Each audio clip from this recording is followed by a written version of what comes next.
Good morning, everyone, and welcome to the February risk reduction, risk management class, where we're going to talk about uh, some things some common mistakes that agents make, some things that agents overlook that have the potential of costing them, their clients, the company significant dollars and also a lot of problems that could have been avoided had we paid attention maybe to these things up front. So, as I was putting this class together, I thought of all the different problems that agents have and the ones that are, repeat themselves from time to time. But what struck out to me was, and I did a little survey for my notes that slightly over than 75% of all the problems that agents have with their transactions, both during and then post transaction, and the claims that I'm working with have something to do with disclosures and specifically flips and improvements that the seller made, not necessarily a flip, but he did things to the property while he owned it and then maintenance of the property and disclosures that maybe weren't made correctly and weren't followed up correctly, and insurance claims. And then the second most common problem that I deal with, not so much during your escrows, but after your escrows, is issues over repairs that were allegedly not completed correctly. And so now we're dealing with a problem because a repair was made, but then the buyer moved in and there are still problems relative to the repair. So I decided to focus on that alone. That's going to take up, a good part of the hour. I always think we're going to get done a little early. I'm always racing at the end to try to keep it down to an hour. But today I'm going to talk about some specific issues relative to disclosures and work done to the property. And then I'm also going to spend a few minutes at the end talking about the new balcony inspection law. There's a little confusion about that, and not the least of which is uh, the law does not exempt anybody from providing the balcony disclosure to buyers. But what is exempt is, and I'll cover this in detail, the necessity for certain types of properties to make any inspections or repairs. So our transactions should now, going forward, include the WBSA, and then eventually we'll end up with reports. But right now, we may not end up with reports for certain types of problems. So with that said, let's jump right into the presentation. I will share my screen, which is, there it is. All right, everyone can see my screen slide.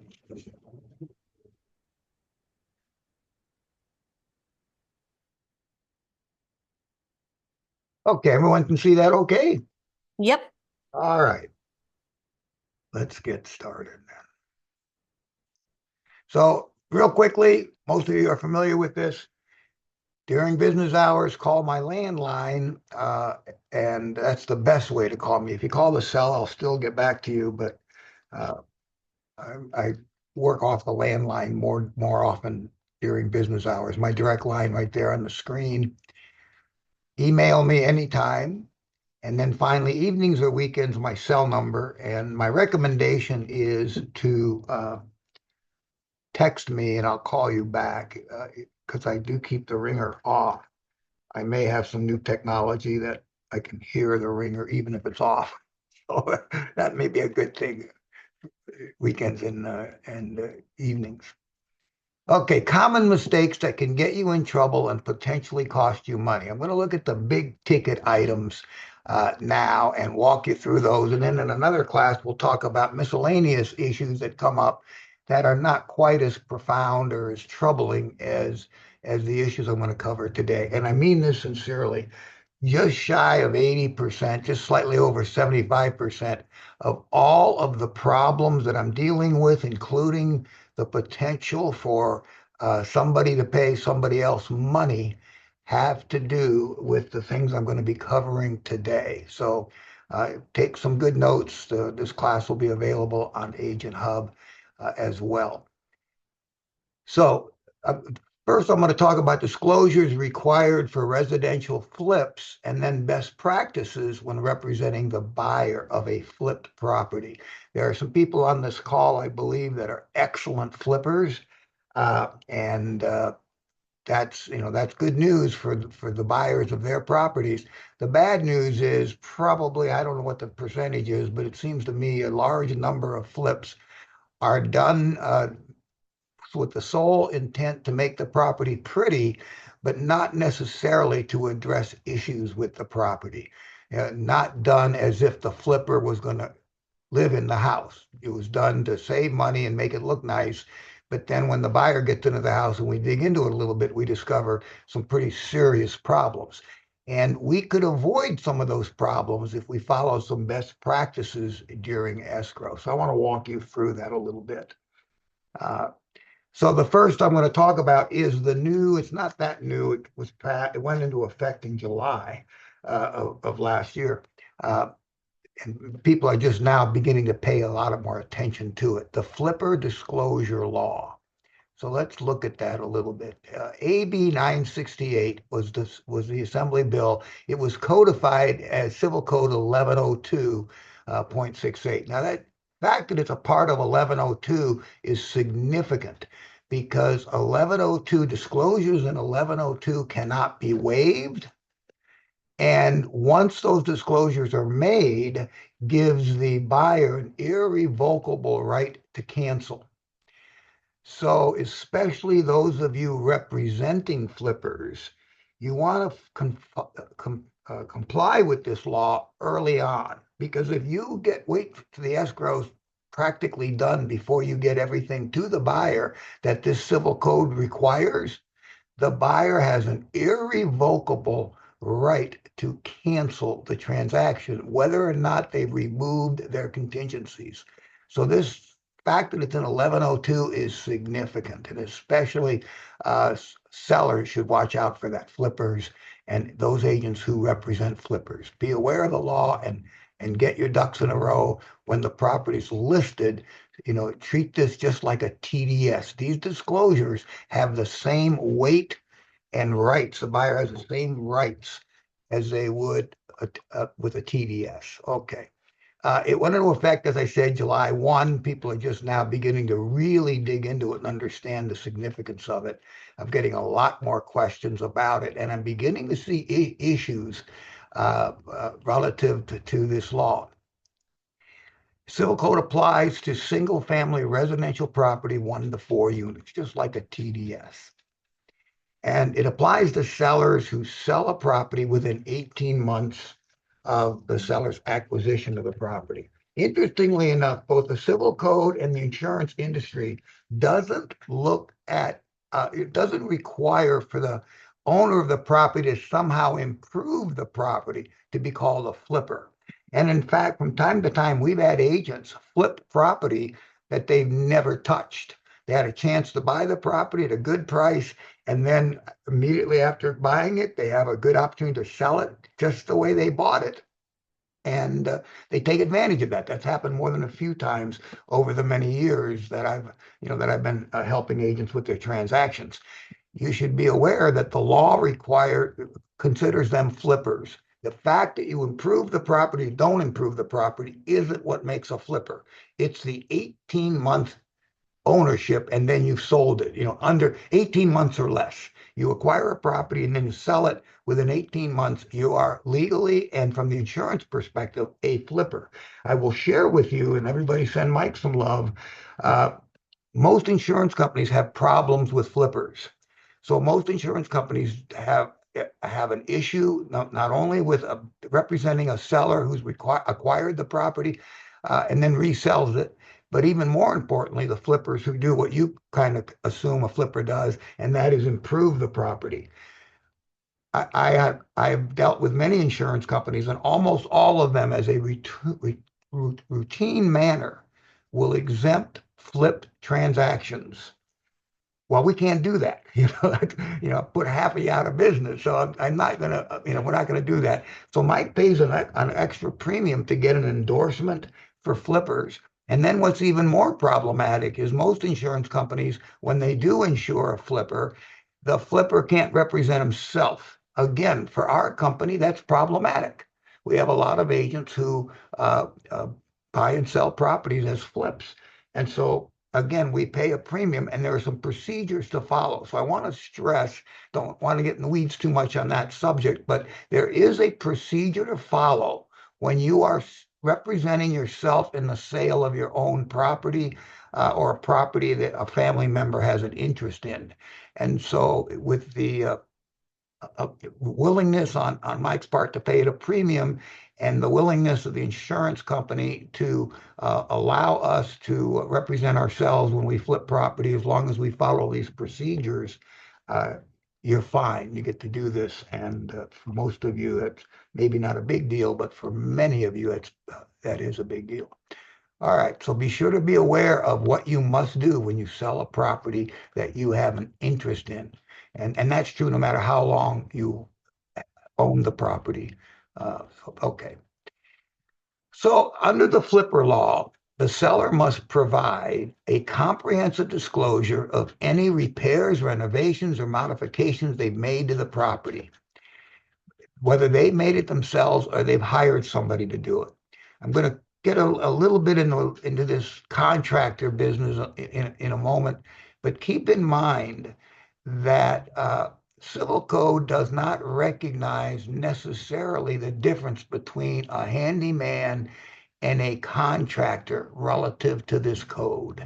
They do recognize the dollar value of who you paid, uh, but uh, but as far as having a handyman do this work, legally, you are then the contractor. When you hire a handyman, you are doing an owner build. That's in the civil code. Don't want to get in the weeds too much, but handymen are nice. Don't criticize them at all. Good, a lot of good ones. We use them all the time. But keep in mind, as a seller, the seller is assuming all the liability of the handyman and the work that the handyman does. When you hire a contractor, that liability can be spread to the licensed contractor. But nowhere in this code is the word licensed. So Carr Legal has a position, and I agree with it, that anybody you contract with, including a verbal contract, would be affected by this code because they're a contractor. It doesn't say licensed anywhere, and that's significant because if they wanted it just to apply to licensed contractors, that would have been an easy word to insert into the code. So keep that in mind. Uh, and in addition to providing the disclosure, you must provide the name and contact information of all contractors who worked on the property who were paid $1,000 or more. And then finally, copies of permits or information on how to obtain copies of permits if they were pulled. That must be provided to any buyer of your property. And again, you want to provide this information early on because when you do provide it, that starts that 5-day window of the buyer's irrevocable right to cancel the transaction because this is part of 1102. Now, for residential flippers, the law also requires that the flipper track and report any changes to the property, including minor repairs. It's literally in the code. So as a flipper, you've got to keep sort of a log on the property and any issues that came up, even if you address them, you want to provide that information to the buyer. Now, the law suggests and assumes that the work is permitted if it's appropriate. When you read the law in its entirety, you kind of get the impression, I think the legislatures were maybe a little naive, that anytime you hire a contractor, if there's a permit required, the permit's going to be gotten. Or if you're doing the work yourself as an owner, if a permit's required, it's going to be obtained. I think it's a better word than gotten. It's obtained, and doesn't necessarily state that exactly, but you should probably uh, uh, be very cautious about not getting permits for work that requires permits. That's a judgment call on those of you who are owner flippers.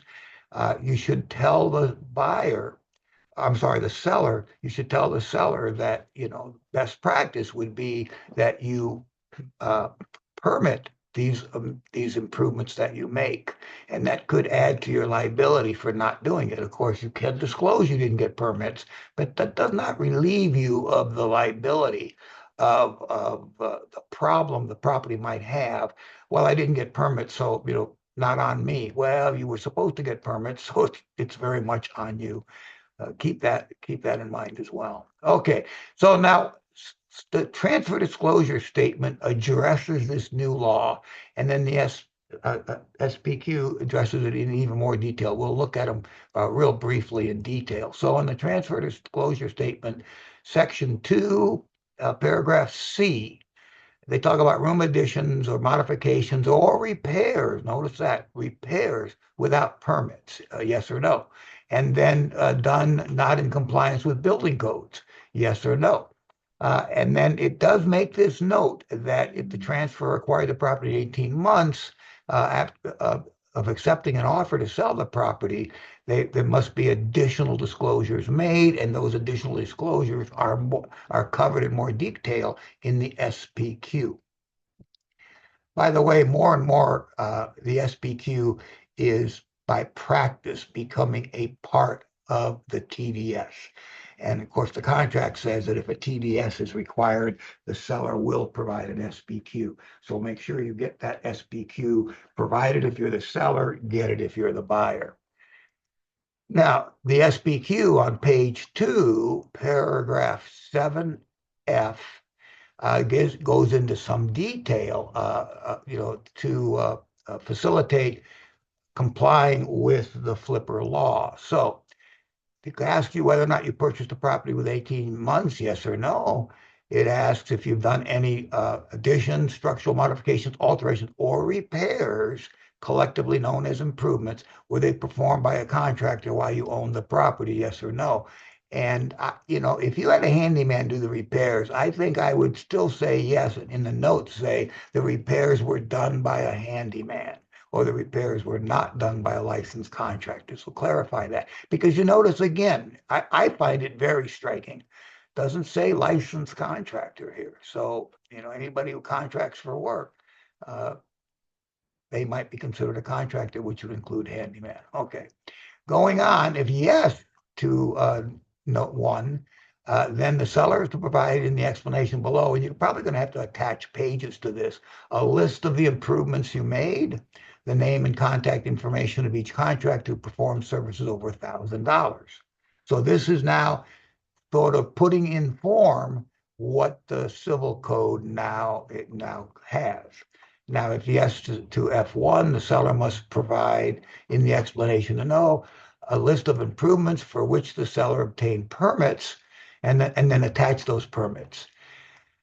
Or for improvements the seller did not have a permit, the seller shall include a statement identifying those improvements and that the seller was not provided permits by the third party who made the improvement, and the contact information of that third party, excuse me.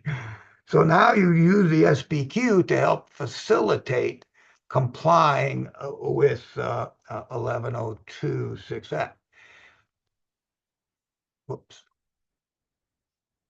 Okay, now selling a flip property. Okay, so mostly I've been sort of focusing on directing my comments specifically to sellers and what they should do, and of course what buyers should expect from sellers of flip property.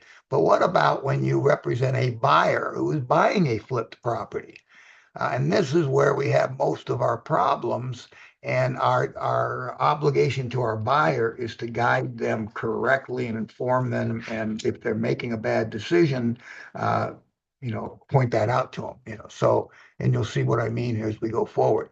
So as a buyer, it's critical that you obtain from the seller pursuant to AB 968 or 1102 H, uh, the following things: the statement or list of all repairs or renovations and modifications that the seller made to the property, including, again, repairs is important.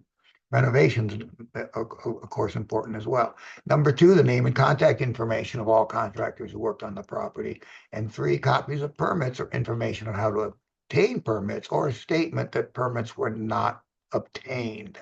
And so it's just I'm sort of putting it in a bullet point form here, what you as a buyer's agent should be sure you're doing with every single buyer who buys a flipped property.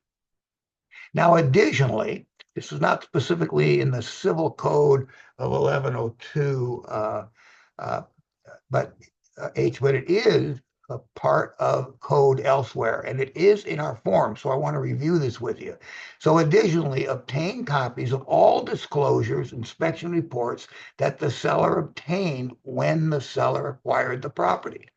So these requirements, by the way, I don't know where this fits in, but I'll just throw it out there. I wouldn't be too concerned about it when you're submitting an offer, because obviously your goal is to get the offer accepted. If you make yourself a pain in the neck, by the way, we need all your past disclosures and reports, and don't be putting that in a counter offer. You have no need to put it into a counter offer.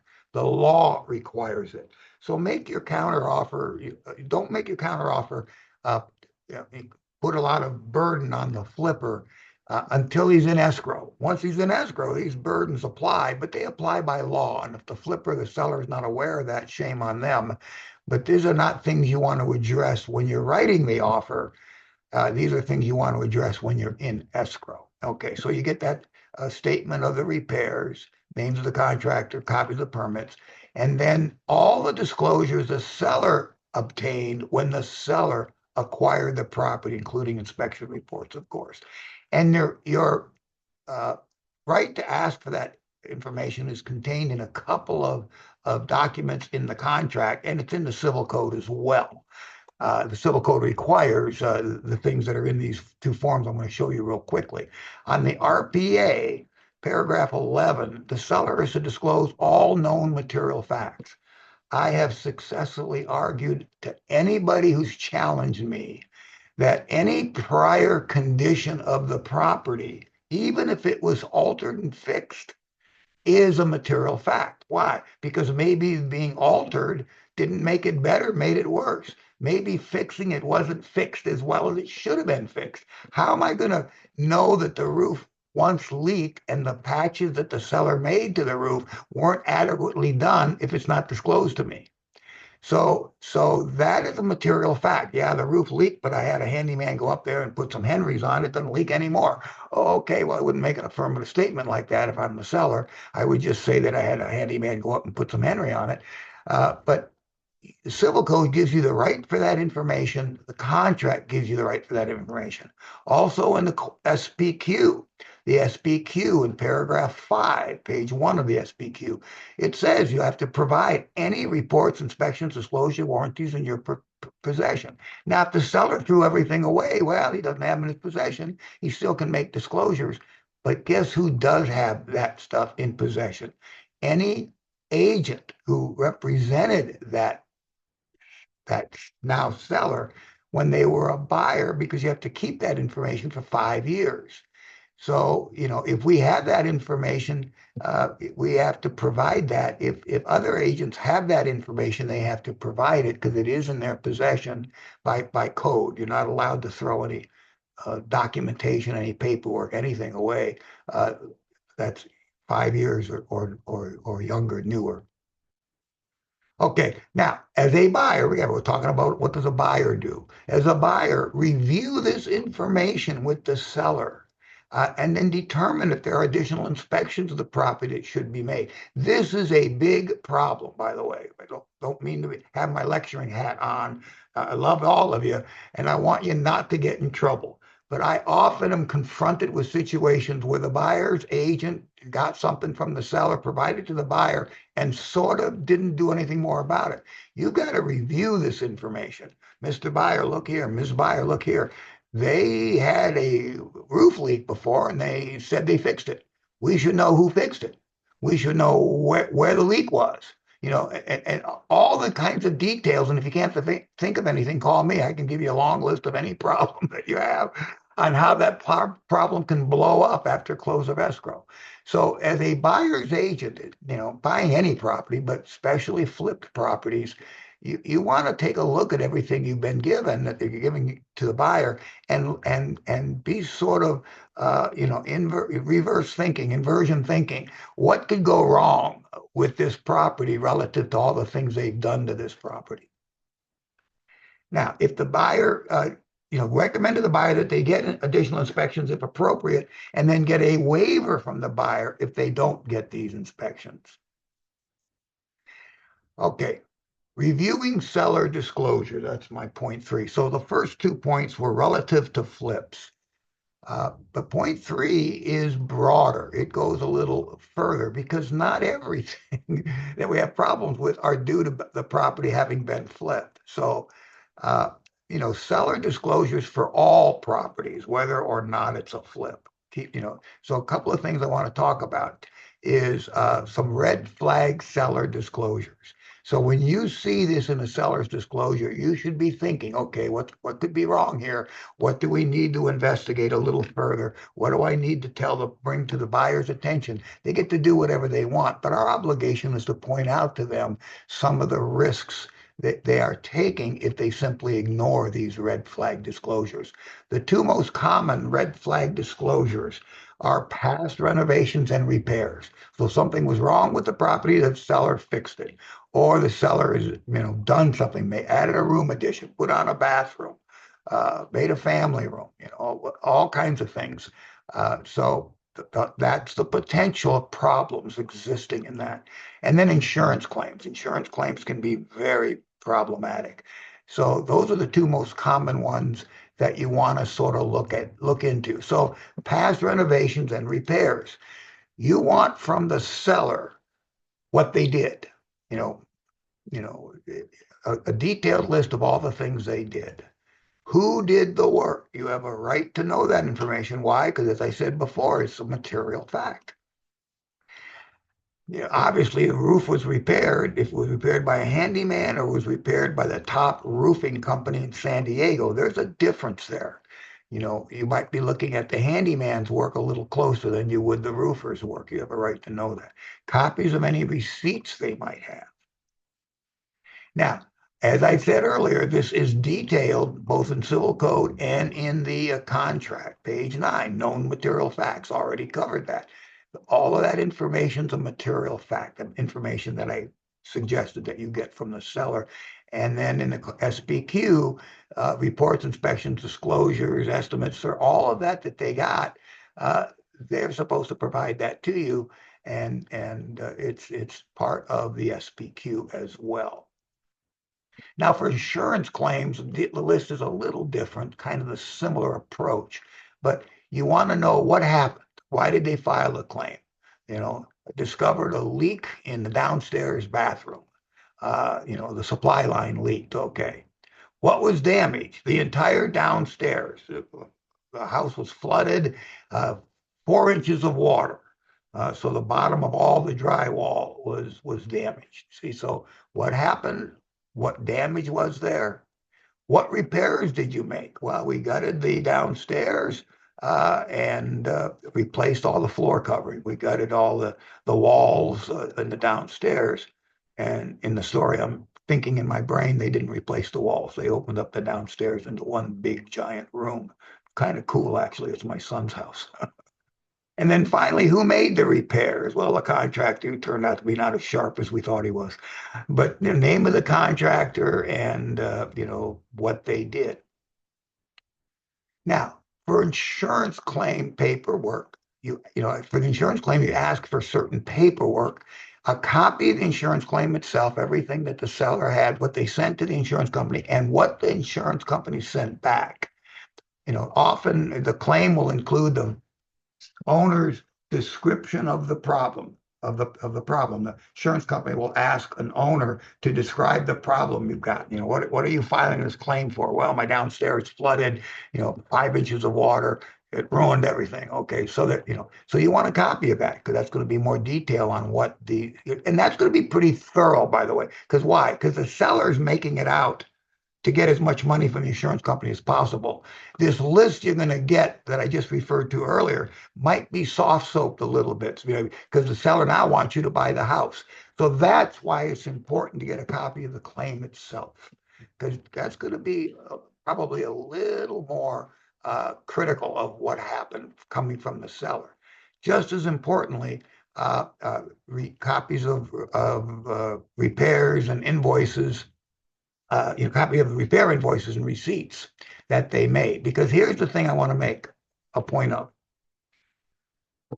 Insurance claims often look at the problem, do an estimate, and then give you a check. You hire your own contractor. Again, in the story I'm telling you, my son got a very nice check from the insurance company and didn't replace, half the stuff that was damaged. Why? Because he intended to gut the downstairs. He made it into one giant room. So looking at the claim itself, it's going to list things. Another story real quickly is we had a buyer who found out that the bathtub was damaged and the drains of the bathtub were damaged and none of it worked right. And the buyer claimed, we represented the buyer, by the way, claimed that the seller told them they had repaired the bathroom, had it renovated, and they didn't do it. So now they wanted to file some sort of a fraud. Well, when I looked at the paperwork, yeah, they were paid. The insurance company gave them, in their itemization of all the problems, they talked about the bathroom, replacing the tub, fixing all the drains.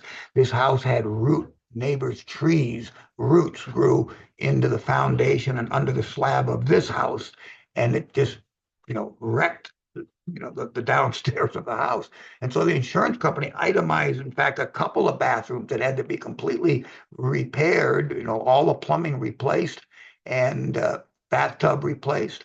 The seller elected not to do it. Tub works just fine. Floor is a little bumpy, but no problem. I'm going to live with it. So he got thousands of dollars he didn't spend. He had every right. He now has a house damaged. He's not going to be able to file a claim for any of that damage in the future. The buyer bought the house, and because our agent's not with us anymore, didn't ask for copies of repair invoices. The buyer and buyer's agent assumed that they did everything on the insurance claim. So I hope I'm making my point. You want a copy of the claim, but you also want a copy of what did the buyer do? I'm sorry, what did the seller do post making the claim and getting the check? Did they, in fact, repair everything on the claim? So that's why that's important. And again, the paperwork to support all this is, first of all, the SPQ in paragraph 6, statutorily or contractually required disclosures, paragraph H, any insurance claims in the last 5 years. So when you see that, yes, sometimes all that the buyer's agent tells me, yeah, they claim they fixed everything. Well, did they? What did they fix? What went wrong? You can see from what I've said so far, I would have a ton of questions. And you want the paperwork that you collect to answer those questions. Have that information available to you, to your buyer. All right. And then finally, documents, part of the SPQ, paragraph 5, they have to provide all that anyway. That's part of what they're supposed to be providing. It is sometimes disheartening when I have these problems. Oh, it's an insurance claim. Okay, do you have a copy of the claim? No. Do you have a copy of receipts and who did the work? No. Just have a statement saying, yeah, the bathroom pipe broke and flooded the house and they had it fixed. Wow, we're going to have a problem here. All right. Now, confirming repairs, same sort of mentality, same sort of approach.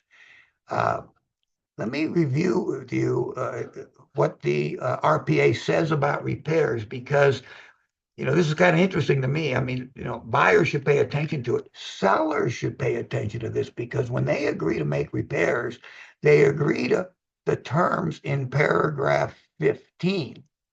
Is paragraph 15. And your seller may not be aware what they're obligating themselves to do. So if you're going to agree to repair and you're not going to do one of the things I'm going to cover with you, you want to exempt that. Yeah, we'll make the repairs, but we're not going to pull a permit. Because paragraph 15 says that if permits are required, the seller's obligated to get permits.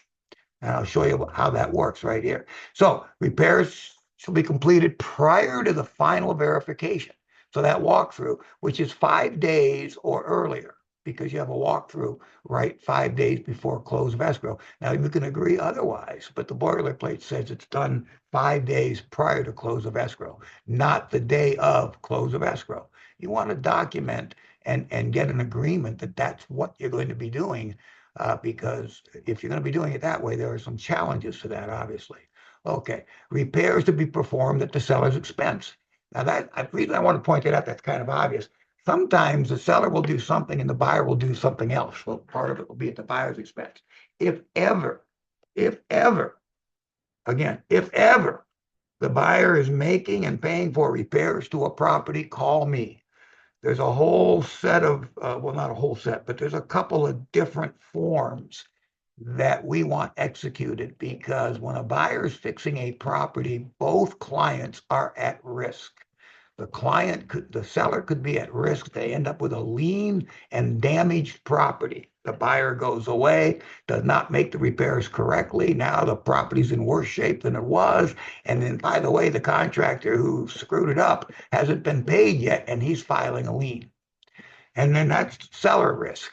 The buyer risk is you pay for repairs, you hire a top of the line contractor, you're going to do a Cadillac approach, and you don't end up acquiring the house because something goes wrong. You don't get that money back necessarily. So when repairs are paid for by anybody other than the seller, please, please reach out to me and let me help you with some documentation we're going to want to do. Okay, now repairs can be performed either by the seller or by others, provided, here's that permit that I recommend, complies with applicable law, including government permit, inspections, and approval requirements. Believe it or not, in the city of San Diego, replacing a hot water heater requires a permit. So, I'm not going to lose too much sleep over that, but it sort of illustrates you probably want to be aware of any repairs the seller is going to make, and maybe check into whether permits are required for those repairs. And if the seller is electing not to get a permit and the buyer is okay with it, document that. Because later, if you got a problem and the seller didn't get a permit, the buyer would be able to use this clause right here to, almost specifically place the liability for the problem on the seller. And you don't want that, okay? Now, repairs need to be done in a good, skillful manner with materials of quality and appearance comparable to the existing material. Now, the buyer acknowledges that exact appearance may not be possible. Here's what doesn't happen sometimes. And it's actually more than sometimes, almost always. So you can't replace it just the way it was. So the seller makes a best guess estimate on what he thinks the buyer will be happy with or should be happy with. But the buyer is not happy with it. It's not like it was. Well, I couldn't get it like it was. Well, what you chose is not even close. And then we end up with fights. Believe it or not, that comes up more than a few times. So if you're not going to be able to replace the flooring exactly like it is now, get the buyer to sign off on the flooring you're going to do. The wallpaper, whatever, that wallpaper that's 4 or 5 years old, you're never going to replace that. But the buyer wants wallpaper of a similar look. Well, get the buyer to sign off on what you're going to do. Nice practice. Okay. The seller obtains invoices and paid receipts for the repairs performed by others. And he or she prepares a written statement indicating the repairs that they did themselves and the date of the repairs. And they provide this to the buyer prior to the walkthrough. Don't want to embarrass her, but Sissy is about the best agent I've ever come upon documenting repairs. She makes sure in hand All of this information is in her hands, and this buyer's already seen it before she does the walkthrough. She'll sometimes not schedule a walkthrough until she gets that information, and she points out correctly to the seller, "Hey, you're obligated to provide this. Please provide this." And sometimes I've had to help her out get that information. And you're not always going to get it, but at least you're asking for it. That's the key. And you're documenting the seller's not getting it for you. But in the meantime, you do need to close escrow when you are going to do the walkthrough. I'm not saying don't close till you get them, but at the very least, document you're not getting it and make an effort to get them, because that's what paragraph 15 requires. And then, of course, final verification of the condition when you do the walkthrough. Keep in mind, it's not a contingency of the sale. It is simply confirming that the repairs have been done. The property is maintained, in the condition it was, subject to repairs agreed to when the offer was made, and repairs have been completed as agreed, and the seller maybe has complied with other obligations. So you didn't have anything in the repair request to haul away the trash, but the contract says to haul away the trash. And so you want to go there and do a walkthrough. Hey, the trash is still here. And again, you have a right to do that 5 days before close of escrow. Now, sometimes the trash will still be there, the junk will still be there, the personal property will obviously still be there on most transactions because the seller hasn't moved yet. But, if it's furniture and they're moving, I'm not too worried about that.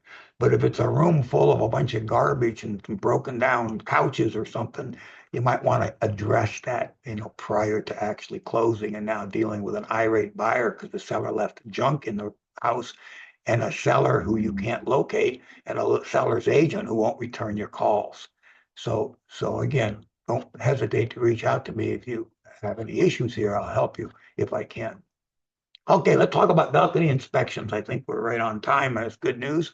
I just want to review this law with you. It's already in effect for certain types of property, and it will be in effect for all properties on January 1 of next year. So a balcony inspection is required for any building containing 3 or more residential units. So that's obviously an apartment building. So we're going to use the phrase apartment building because it contains 3 or more residential units under one ownership, by the way, that has a balcony, a deck, or stairs extending beyond the building's exterior walls 6 feet or higher above ground level, and supported in whole or in part by wood or wood-based products. So what does that mean? If the balcony is supported by steel, then this law doesn't apply. If the balcony is on a single-family residence with 2 stories and it's a single residence, this law doesn't apply. If this is a deck 3 feet above the ground, because the ground sort of slopes off away from the house, and it's a deck, it's not a balcony, because it's not 6 feet or more above the ground. This law wouldn't apply. But these are the cases where the law does apply. Now, there are 2 specific civil codes dealing with balcony inspections. Senate Bill 721, SB 721, applies to apartment buildings with 3 or more units. And that's apartment buildings under one ownership, and it consists of 3 or more units. There's a second law, SB 326, that applies to condominiums. And so, the building may have, 3 units in the condo, and they're each owned by a separate person, but this law would still apply to it because it's a condo, a building, and it has 3 units in it. And so SB 326 is also a balcony inspection law. They're very, very similar with a few exceptions, and I'll review them. So the inspection must be completed for apartment buildings by January 1st of 2026. So apartment building, the balcony inspection was extended. It was supposed to be January 1 of 2025. The legislature extended that to January 1 of 2026. So you're buying a 3-unit apartment building. The inspection does not have to be completed. But now, by the way, as I referenced earlier, and I'll get to it in a minute in more detail, the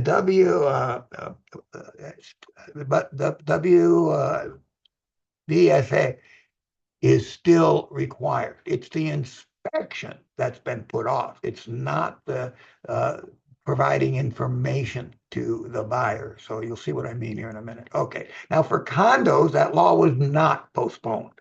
So condominiums do have to provide a buyer an inspection report for balconies that are, balconies under the definition of the civil code. Now, for apartment buildings, the inspection is every 6 years and can be done by a structural engineer, a civil engineer, an architect, or a contractor can actually do the inspection. Somebody owns an apartment building with 3 or more units. He can have a licensed contractor who holds an A, B, or C5 license. An A license is a general contractor who can do engineered projects. Literally build docks and bridges and high-rise buildings. A B license is a general contractor who can do smaller projects. They can build houses, they can build, developments, build tracks, do all that. A lot of residential stuff, not so much. They can build commercial buildings. They just can't build like high rises, hotels, things like that. A C5 license is really not a general contractor. It is a framing contractor. So, framing contractors, I used to be a general contractor. I hired framing contractors all the time. They would frame my buildings for me. Put up, we call them sticks, right? Put up the wood, the studs and all the framing, the roof, the rafters, everything. That would be a C5 license. So someone who holds a C5 license and has experience, uh, 5 years experience. They didn't put that on the slide, but I just realized they put that on the slide. I should have. And that be experienced 5 years in their trade. Now for condos, the inspection must be done every 9 years, so not as frequent, and must be done by a licensed structural engineer, a civil engineer, or an architect, not a contractor. So for condos, an inspection by a contractor does not meet the civil code. So right now, the reports you're getting for condos should not be a report prepared by a contractor. If the inspection report indicates that the structure poses an immediate threat to the safety of the occupants or requires corrective work for non-immediate threats, then the owner must take the appropriate corrective action. I'll go hit the wrong button here. Okay. Problems that pose an immediate threat to the safety of the occupants must be blocked. The balcony must be blocked until the repairs are completed. So the condo gets an inspection, and the inspector says, "Oh, there's a problem. There's a lot of dry rot right here. Somebody could fall through here." They've got to prevent anybody from accessing that. Period. Now, for problems that require corrective work and not an immediate threat, they do not have to block it off, but they do have to pull a permit to make the repairs within 120 days. And the repairs must be completed within 120 days after the permit is issued. Now, the residential purchase contract makes a reference of the form itself, WBSA, and notice that it says here, for properties with any building containing 3 or more dwelling units with elevated balconies, stairways, or other elements, the seller shall, within the time frame specified in 3N, that's usually, I believe it's 5 days, 7 days, 5 days, 7 days, deliver to the buyer the wooden balcony stairs addendum. So here's my point. Everybody's thinking, oh, that law has been put off for condos. No, it's not. The inspection has been put off, but you're still required to disclose to the buyer what's on an SBSA. So you should make that part of your form requirement that the SBSA be provided by the seller if appropriate. Now, of course, not most properties will not even, won't affect this, but the condo is more likely than apartment buildings. We don't sell that many big apartment buildings, but you do want to use the SBSA when appropriate, starting now if you haven't already done it. And here's the SBSA, and we're not going to go through it in detail because it literally says everything I've just said. So if you've forgotten or didn't take notes, that's okay because you just get the SBSA and it details everything. I pulled a lot of these notes right off the WBSA just to make sure I didn't miss anything. So all paragraphs, I won't even read them in any detail. So, folks, that concludes the presentation. So, what we will do now, if we have any, share. There we go. Yes, we do Right, have some Lindsay, that look better. questions. Yes, very Okay. nice. Good Do we job, have some Walt. questions? Yes, Jean Wilson would like to know how a buyer would know what permits are required. Well, you can call the building department uh, and ask them if a permit is required or not. Uh, that's a pretty broad question. You're going to be surprised. More things require permits than you realize. And my perfect example, and again, it's by municipality. There is a state building code, but the state uh, it doesn't get involved in issuing building permits unless there's no jurisdiction. But that's not true because that's not possible because every part of the state is in a county. So there are county building departments and there are city building departments. So you would call the appropriate building department. I wouldn't ask the question, what requires a permit? Because they're going to say everything. I think years ago, and it might still be true, that there was in the city of San Diego a web page on the building department for common improvements that require a permit. So there was something on a web page somewhere that had that. So they could do a little Googling if you like. Hey, Not a Walt, I great have a answer, couple Gene. other quick questions, if I may. Yep. So if you have a buyer after they close escrow and they find all these issues, what is the remedy? Basically, if the seller is not going to fix it, they pretty much got to sue small claims court. That's about it, right? Well, I can't make a boilerplate answer to the remedy because some remedies require a couple of years. We've got some transactions that are, I think, still in the what I call litigation stage, and that's 2 or 3 years. So the remedy, I'll tell you the short answer, which you want to be concerned with. The remedy is you might be implicated and you might join the crowd of who the buyer is going to sue because attorneys are famous for looking for people to sue because what are they looking for? They're looking for money. And so the seller's got no money. They can't even find him. The listing agent's a three-person operation who may or may not have E&O.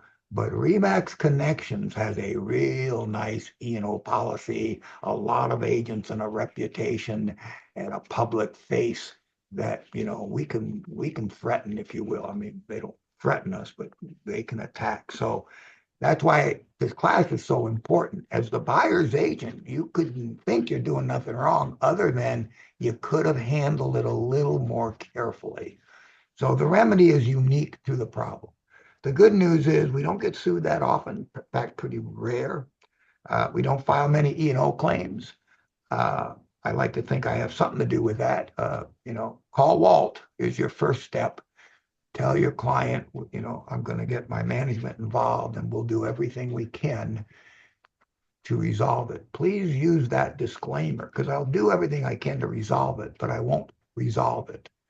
People have told me, well, so-and-so said you would fix this. No, I don't know. I think maybe you might have misunderstood him. I can't fix it, but I'll do everything I can to get it fixed.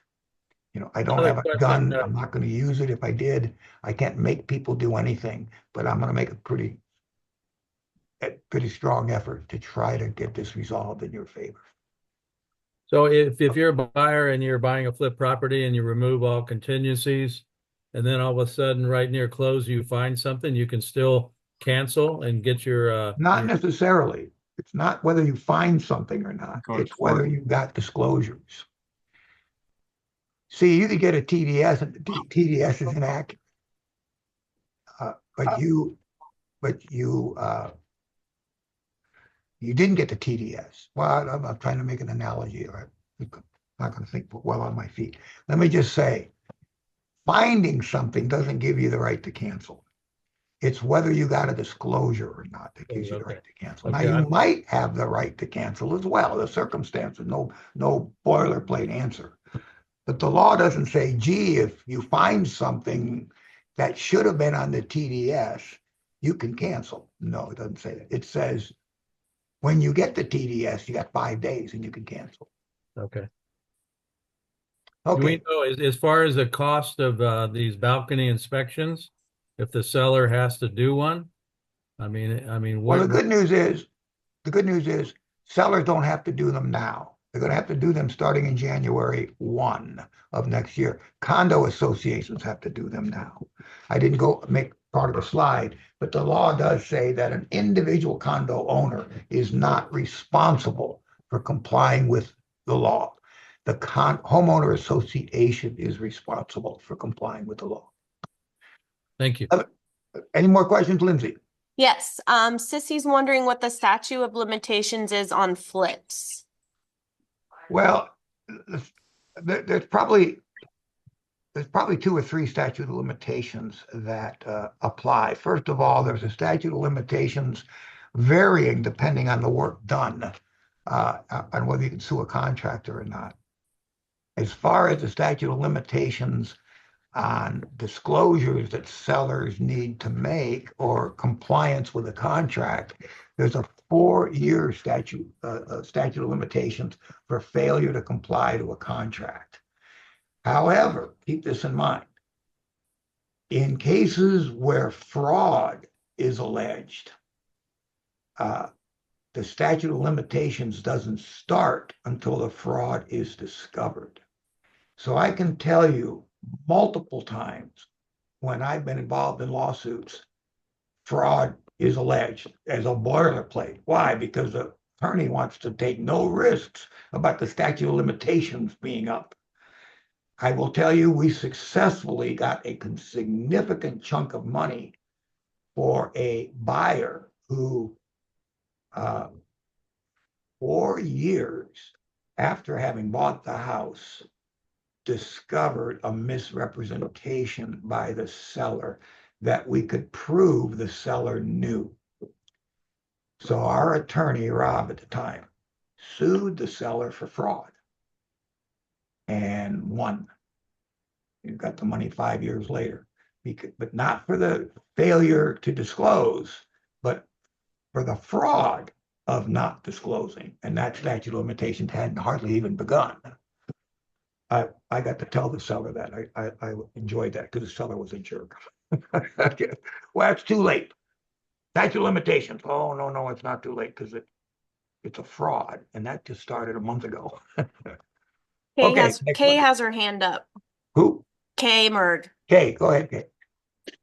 I have something similar. It's not a flip property, but I just wanted to get your opinion. I'm in escrow with a condo in Hillcrest, and the owner, we sent us the TDS and the SPQ, no issues regarding the property, no alterations, no anything. We get the HOA docs and they have done complete remediation on this property and several other properties in the complex. I mean, extensive. So new kitchen, new bathroom, new drywall, the whole 9 yards.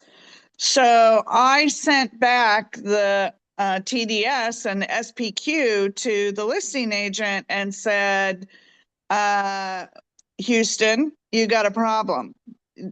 Nothing is disclosed, and all of everything that the HOA did on this property was done in the last 2 years.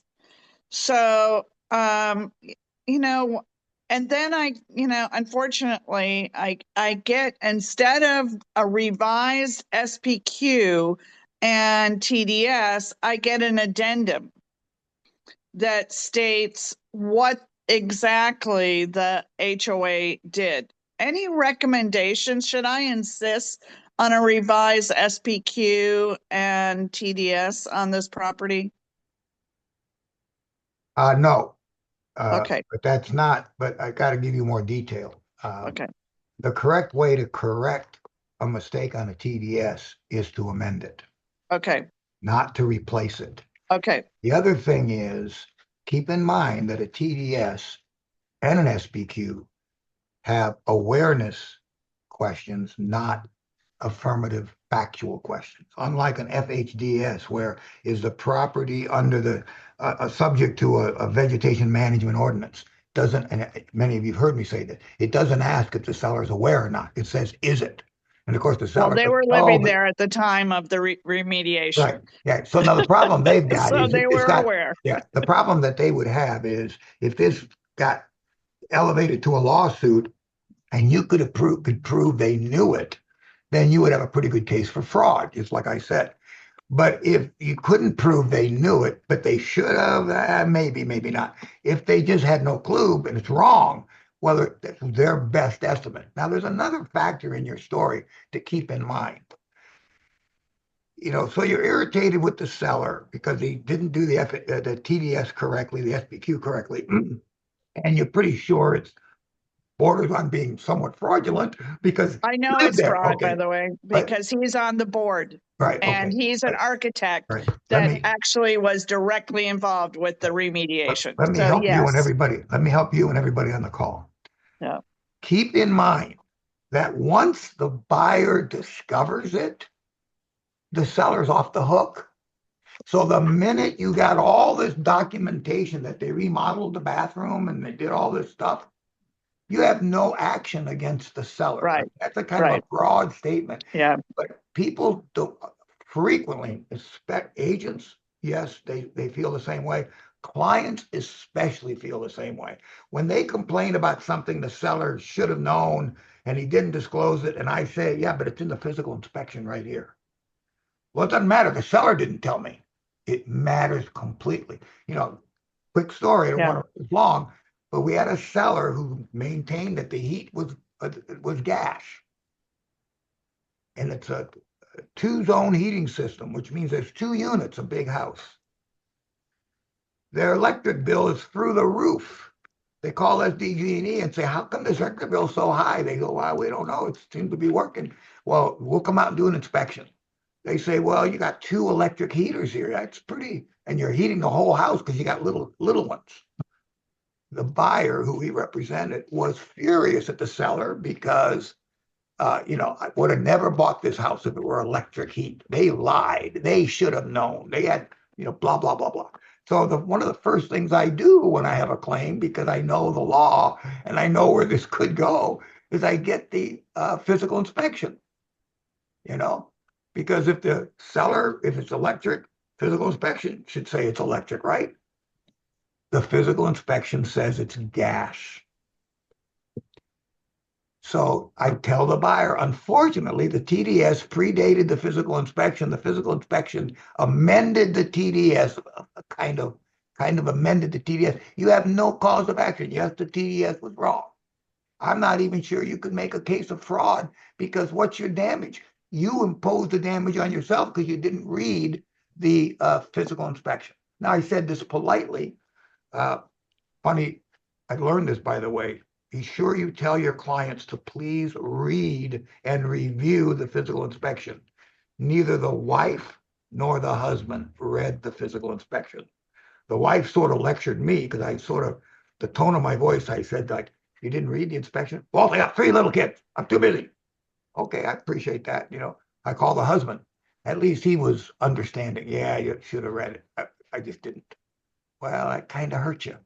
That's happened more than once, by the way. The clients don't read their physical inspections.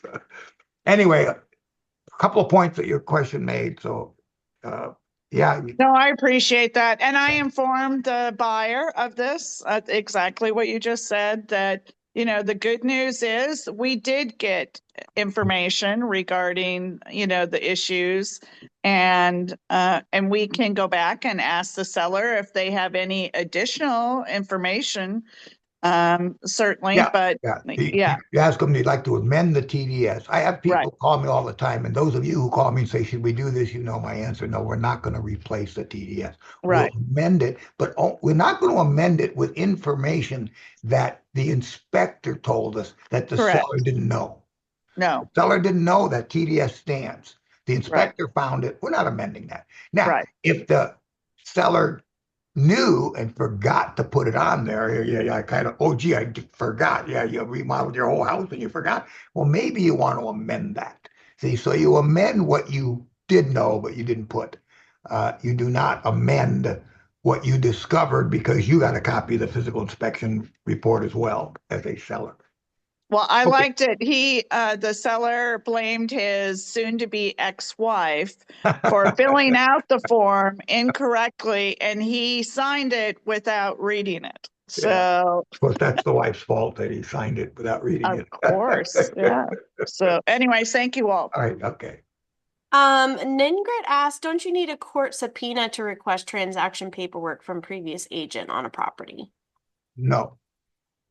You might in the sense that it's litigation and it's not within uh, the 5-year window. See here, and let me clarify that a little bit because maybe the details are a little bit skewed.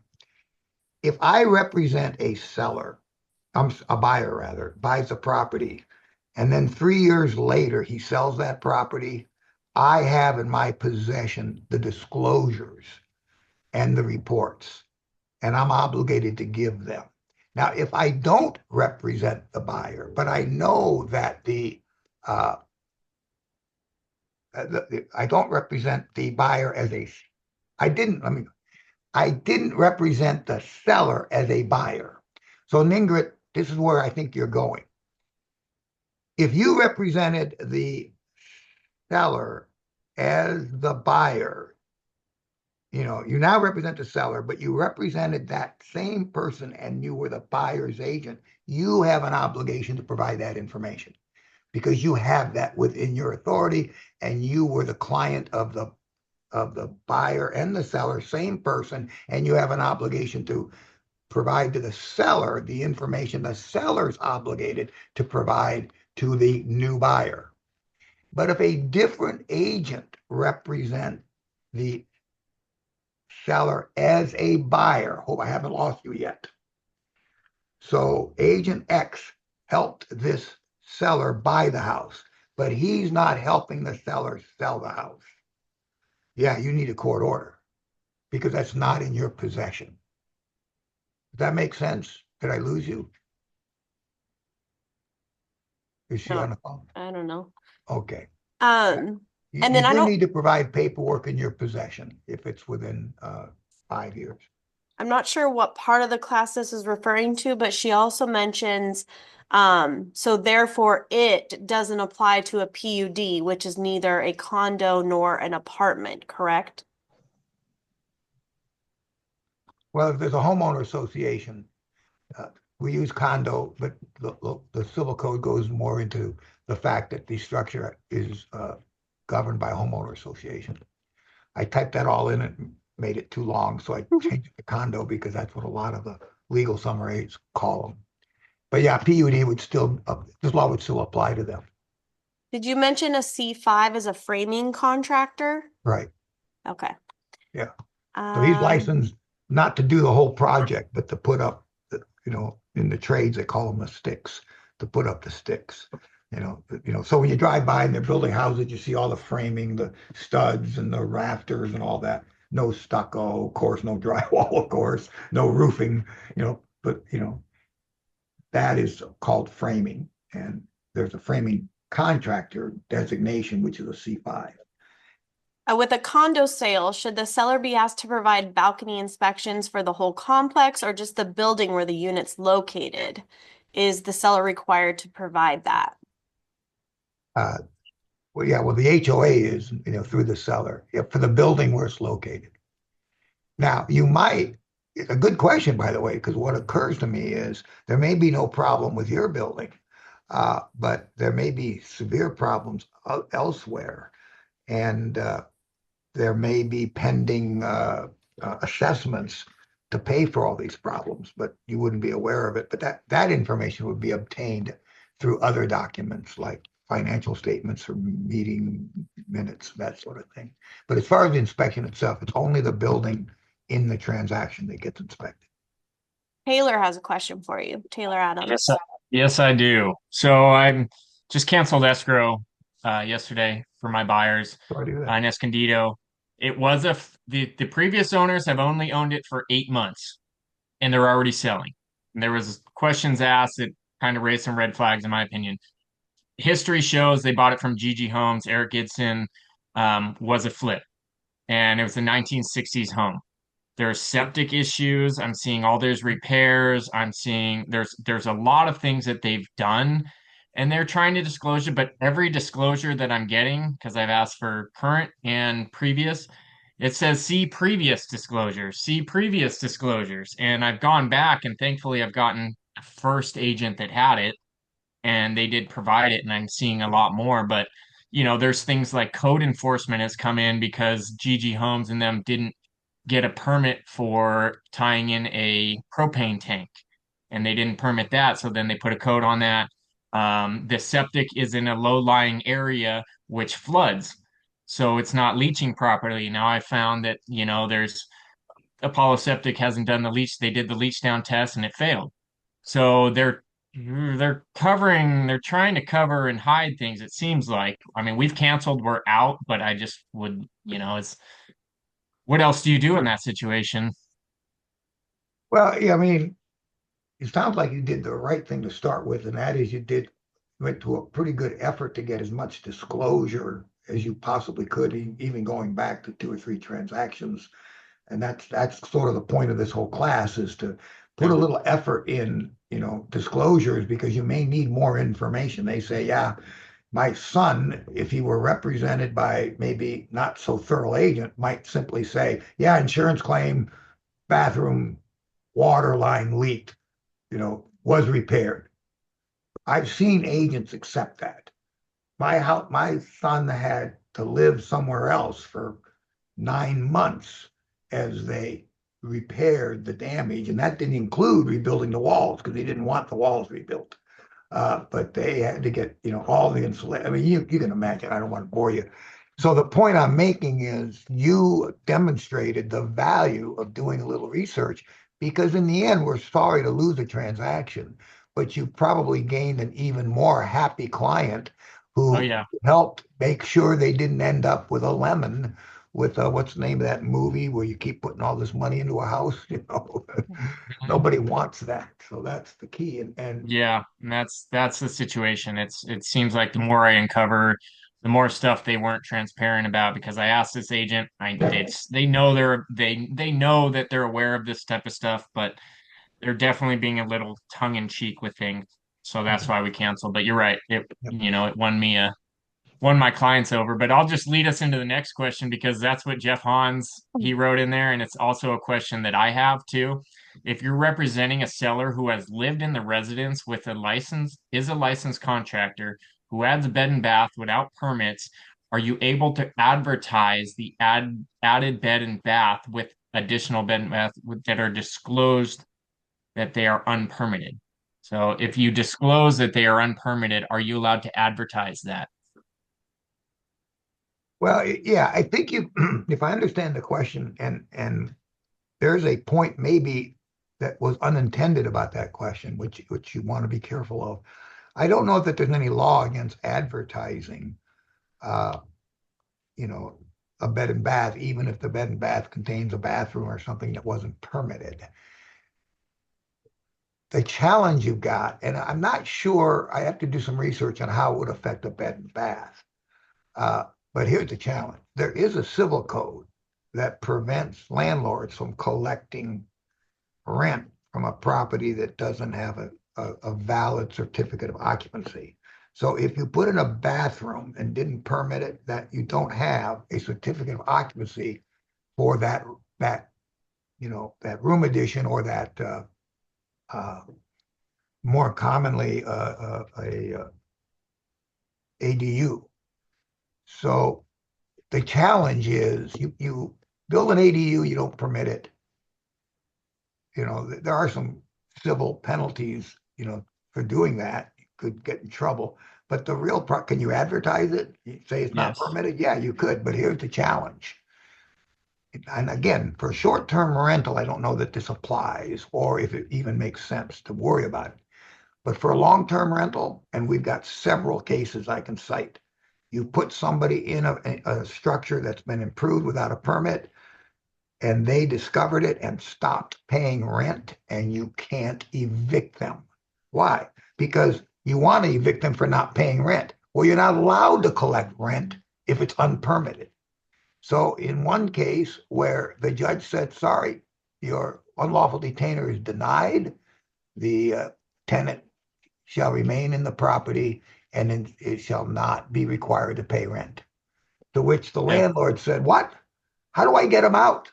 To which the judge said, sir, that is your problem. Okay. So They if you paid so if you 100 have grand. yeah, but so if you have a licensed contractor did the work, and I'm seeing it across the board, a lot of houses. Once you look at the tax records, you compare it to the house, you look at the permit records, Yeah. you see there's nothing on file.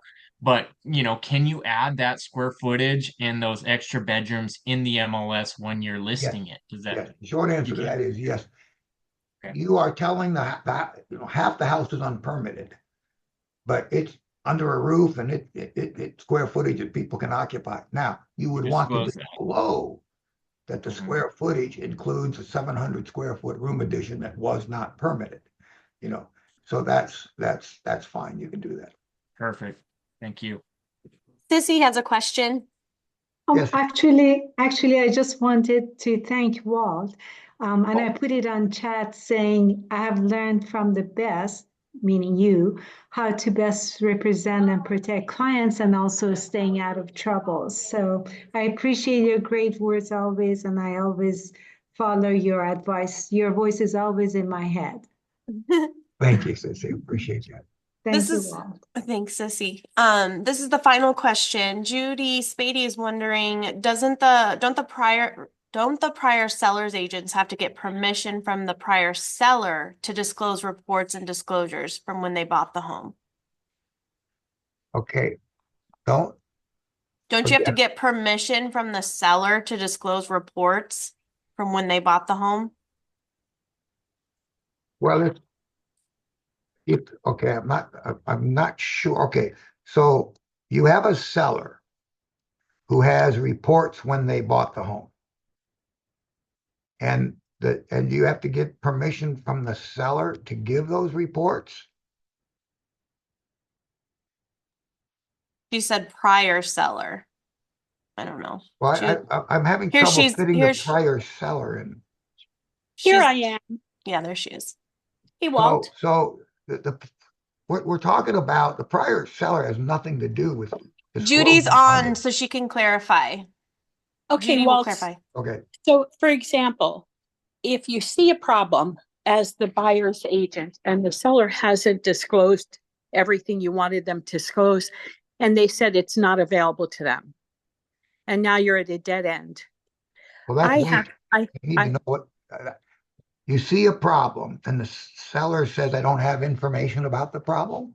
right. They don't have reports or any information about what was disclosed to them or any reports or inspections that were done prior to their ownership. And you know that there was stuff done. I have contacted the prior listing agent.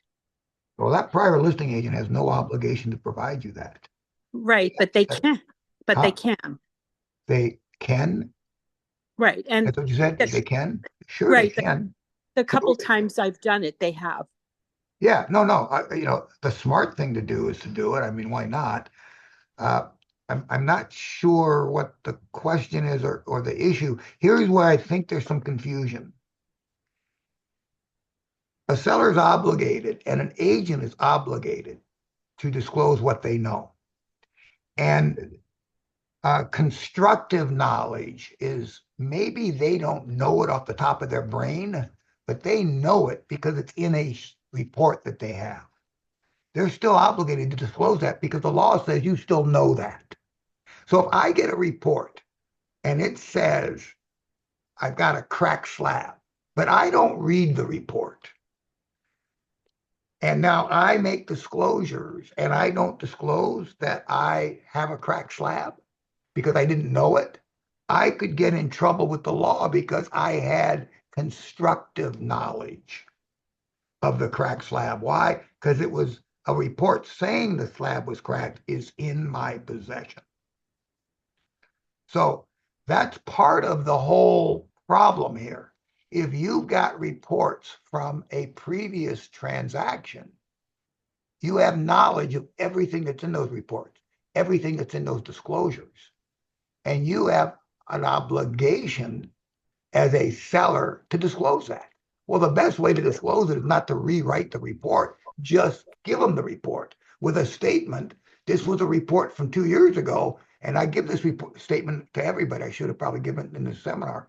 But the information contained in these old reports may no longer be accurate, but you still have a legal obligation to disclose what's in there.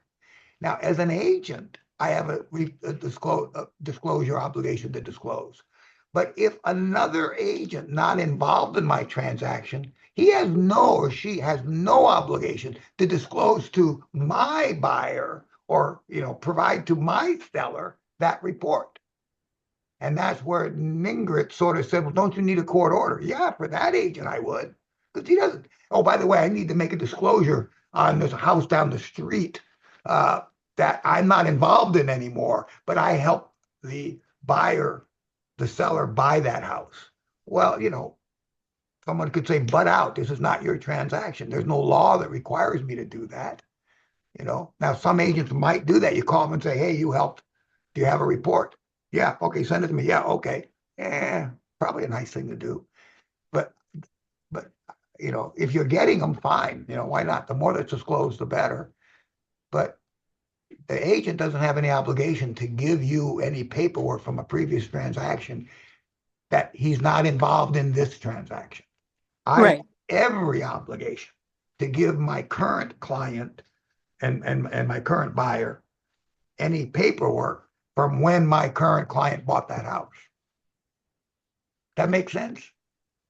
Yes. Yeah, okay.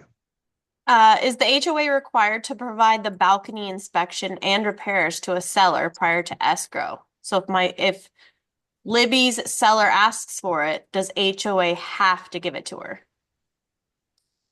Yeah, the HOA, if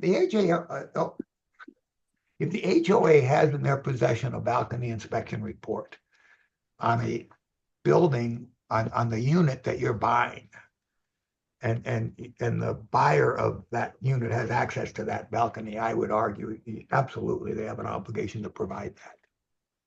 And they would provide it to the owner, not to the buyer, because they don't have any obligation. Well, they might to a buyer in the form of HOA paperwork. So I won't say they have no obligation. I would argue they might even have that. But for sure, they have an obligation to give the seller a copy of the report. And then the seller would have an obligation to pass that on to the HOA. And so an HOA who's not providing a buyer that information, you could probably circumvent that by telling the seller to get it. I want a copy of that inspection report. If you still have a problem with it, call me and I'll try to work it out with you. That's all. Okay, folks.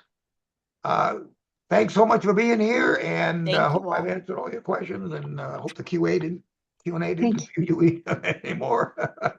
Well, we're Thank you, scheduled till Walt. 12:30, so Yeah, okay. So have a great rest of the day. thank you. Call if you Thank need you, Bye, Walt. everybody. Bye-bye. Thank you all. Thanks, Lindsay.